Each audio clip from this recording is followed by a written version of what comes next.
Friends, welcome back to our channel. അപ്പോൾ ഇന്ന് നമ്മളൊരു കുക്കിംഗ് വീഡിയോ ആയിട്ടാണ് കേട്ടോ വന്നിട്ടുള്ളത്. അപ്പോൾ ഇന്ന് നമ്മൾ ഉണ്ടാക്കാൻ പോകുന്നത് എഗ് റൈസ് എന്ന് വേണമെങ്കിലും വിളിക്കാം ഇതിന്, അല്ലെങ്കിൽ സോസേജ് റൈസ് എന്ന് വേണമെങ്കിലും വിളിക്കാം. അപ്പം എഗ്ഗും സോസേജും എല്ലാം കൂടി ഇട്ടുണ്ടാക്കുന്ന ചോറാണ് കേട്ടോ. അപ്പോൾ ഇതെൻ്റെ സ്വന്തം റെസിപ്പിയാണ്. അപ്പോൾ നമുക്ക് ആദ്യം തന്നെ സോസേജ് ഫ്രൈ ചെയ്യാൻ വെക്കാം. അപ്പോൾ നമ്മൾ ഇതേപോലെ കുറച്ച് ഫ്രൈ ചെയ്ത് മാറ്റി വെച്ചിട്ടുണ്ട് കേട്ടോ. ഇതേപോലെ വട്ടത്തിനരിഞ്ഞ് ഫ്രൈ ചെയ്യണം. ഇനി നമുക്ക് അടുപ്പ് സ്റ്റൗ കത്തിച്ചതിന് ശേഷം അതിനകത്തൊരു പാത്രം വെച്ച് കൊടുത്ത് സൺഫ്ലവർ ഓയിൽ ഒഴിച്ചെടുത്തിട്ടുണ്ട് കേട്ടോ. അത് ഇതായിട്ട് വരുമ്പോഴത്തേക്ക് നമ്മൾക്ക് കട്ട് ചെയ്ത് വെച്ചിരിക്കുന്ന വെജിറ്റബിൾസ് ആഡ് ചെയ്യാം. ഞാനിവിടെ 2 സവാളയും 1 തക്കാളിയും പകുതി ക്യാരറ്റുമാണ് കേട്ടോ എടുത്തിട്ടുള്ളത്. അതും ഇട്ട് കൊടുത്ത് നമുക്ക് വഴറ്റി കൊടുത്തതിന് ശേഷം കുറച്ച് ഉപ്പ് ഇട്ട് കൊടുക്കാം. ഇനി നമുക്ക് വേണ്ടത് മുട്ടയാണ്. അപ്പം മുട്ട ഞാൻ ഇവിടെ 2 എണ്ണം എടുത്തിട്ടുണ്ട് കേട്ടോ. അപ്പോൾ 2 എണ്ണം ആഡ് ചെയ്ത് കൊടുക്കാം. നമുക്ക് മുട്ട സോസേജ് ആഡ് ചെയ്യാതെ തന്നെ മുട്ട മാത്രമായിട്ട് വെച്ചും നമുക്ക് എഗ് റൈസ് പോലെ ഉണ്ടാക്കാം. അപ്പം സോസേജ് ഇരിക്കുന്നതുകൊണ്ട് ഞാൻ അതും കൂടെ ആഡ് ചെയ്ത് രണ്ടും കൂടെ മിക്സ് ആയിട്ടുള്ളൊരു റൈസാണ് ഉണ്ടാക്കുന്നത്.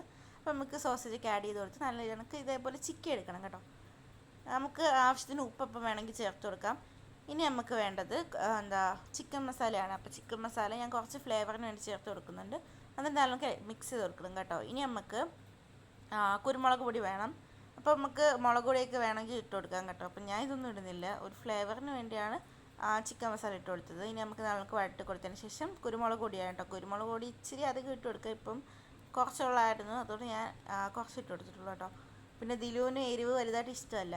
അപ്പം ഉമ്മയാണ് കേട്ടോ എന്നെ ഹെൽപ്പ് ചെയ്യുന്നത്. അങ്ങനെ ഞാൻ മിക്സൊക്കെ ചെയ്ത് കൊടുത്ത് ഇനി നമ്മൾ നേരത്തെ ഫ്രൈ ചെയ്ത് മാറ്റി വെച്ചിരിക്കുന്ന ഇത്രയും സോസേജ് ഫ്രൈ ചെയ്ത് മാറ്റി വെച്ചിട്ടുണ്ട്. അത് ഇനി ഇതിനകത്തോട്ട് ഇട്ടതിന് ശേഷം നല്ലൊന്ന് മിക്സ് ചെയ്ത് കൊടുക്കണം. അപ്പോൾ ഇതേപോലെ വരും. ഇനി ഈ സമയത്തൊക്കെ നമുക്ക് ഉപ്പ് വേണമെങ്കിൽ ഇട്ട് കൊടുക്കാം കേട്ടോ. ഇനി നമുക്ക് വേണ്ടത് സോയാ സോസാണ് കേട്ടോ. അപ്പം ഞങ്ങളിൽ സോയ സോസ് ഇല്ലാത്തതുകൊണ്ട് ഞാൻ അത് ആഡ് ചെയ്ത് കൊടുത്തില്ല. അതിന് പകരം നമുക്ക് ടൊമാറ്റോ സോസോ എന്തെങ്കിലും സോസ് ആഡ് ചെയ്ത് കൊടുക്കാം. അപ്പം ഞാൻ ഇവിടെ ടൊമാറ്റോ സോസ് ആഡ് ചെയ്ത് കൊടുക്കുന്നുണ്ട് കേട്ടോ. അത് വേണമെങ്കിൽ ആഡ് ചെയ്ത് കൊടുത്താൽ മതി.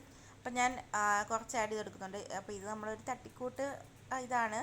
നമുക്ക് വേറെ കറികളൊന്നും വേണ്ട കേട്ടോ. തൈര് ഉണ്ടെങ്കിൽ അതിൻ്റെ കൂടെ കൂട്ടി കഴിക്കാം. അപ്പോൾ അതിന് ശേഷം ഇത് ചോറാണ് കേട്ടോ. അപ്പോൾ നമ്മൾ ചോറ് ഇതിനകത്തോട്ട് തട്ടി നല്ലവണ്ണം മിക്സ് ചെയ്ത് കൊടുക്കണം.